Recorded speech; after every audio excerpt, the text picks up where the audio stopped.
Dans l'épisode précédent, nous avons vu comment créer des projets Laravel. Maintenant que cela est fait, ouvrez-le avec votre éditeur préféré. Ici, dans mon cas, j'utilise PHP Storm. La première fois que vous lancez un projet Laravel, vous remarquez qu'il y a pas mal de fichiers et de dossiers. Ici, app qui va contenir la partie application de notre site. Si vous allez dans HTTP, ici on a les contrôleurs. Nous allons passer pas mal de temps dans les contrôleurs. Ici, dans la racine du dossier app, c'est là où on mettra les modèles. Ici, Laravel nous a déjà créé un fichier user.php. Alors celui-ci, il va représenter une table de notre base de données. Il va représenter la table users, que ça on verra bien plus tard. Ensuite, nous avons le dossier public. C'est là où on mettra toute la partie CSS et JS.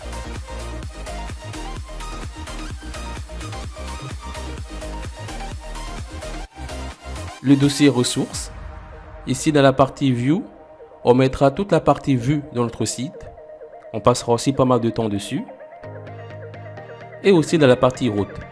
Et si vous ouvrez le fichier web.php, vous remarquez que Laravel nous a déjà créé une route. Ici, la route, c'est une façade, mais ça, on verra ça plus tard aussi, qui utilise la méthode get. Get qui représente les liens. Alors ici, le slash veut tout simplement dire la page d'accueil. Et en deuxième paramètre, on trouve une fonction qui renvoie une vue.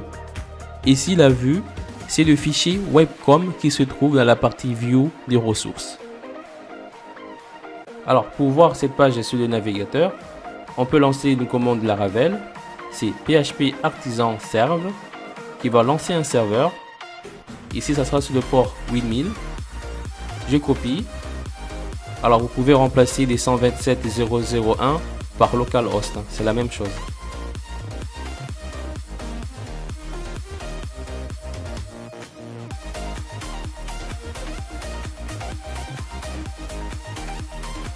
Vous voyez que Laravel est bien lancé.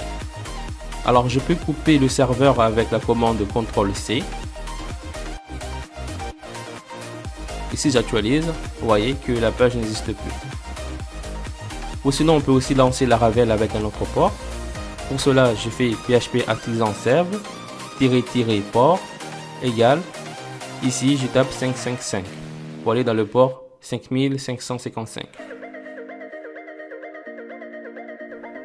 Voilà, vous voyez que c'est bien lancé. Très bien. Je vais découper le serveur et le lancer dans le serveur 8000.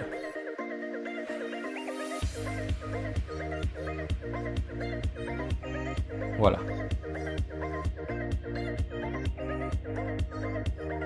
Alors ici, le fichier welcome se trouve dans le ressources view welcome.blad.php. Si je l'ouvre et que je vais plus bas, alors ici je vais remplacer Laravel par mon super blog. Ici j'actualise et voilà. Alors vous n'êtes en aucun cas obligé d'utiliser le design de Laravel. Par exemple ici j'efface tout ça et je mets juste un H1. J'ouvre une balise H1. Je mets à l'intérieur c'est mon super site web. Et si j'actualise, vous voyez c'est mon super site web. Voilà, je remets tout. Alors, il faut faire très attention ici à ne pas mettre .blad.php. Si vous faites ça, ici, il va vous dire qu'il ne retrouve pas la page welcome.blad.php. Donc oui, il ne faut pas mettre l'extension blad.php. Et il y a également une commande de Laravel qui permet de vous lister toutes les routes. Ici, je tape php artisan route .list. Et là, vous voyez qu'il y a deux routes. Il y a la route qui mène vers la page d'accueil, qui a le middleware web, et la route API 2.user avec le middleware application.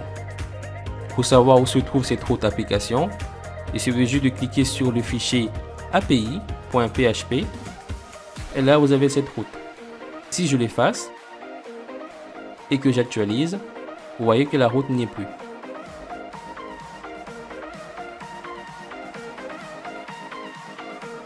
Alors, nous allons créer notre première route. Pour cela, je tape route2.get. Et là, en premier paramètre, je mets le nom de la route. Ici, c'est le nom du lien. Je mets par exemple contact. Et en deuxième paramètre, j'ouvre une fonction. Et là, je mets juste un return view. Je mets contact.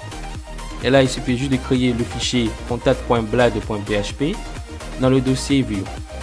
Je tape contact.blad.php. Et là, j'ouvre juste un H1. Je mets contactez-moi. Ici, je tape la commande php artisan route2.list. Vous voyez que la route vient d'apparaître.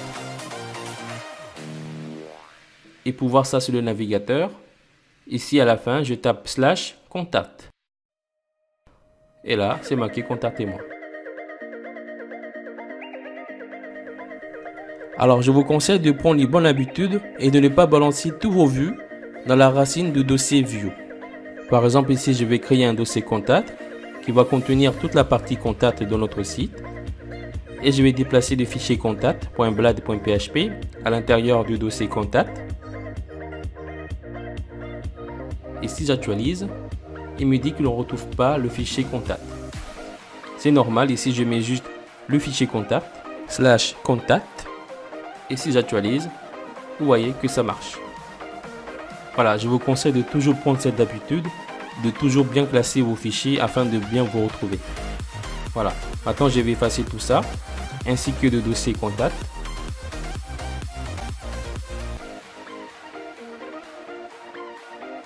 Et nous allons voir dans le prochain épisode comment mieux gérer les routes.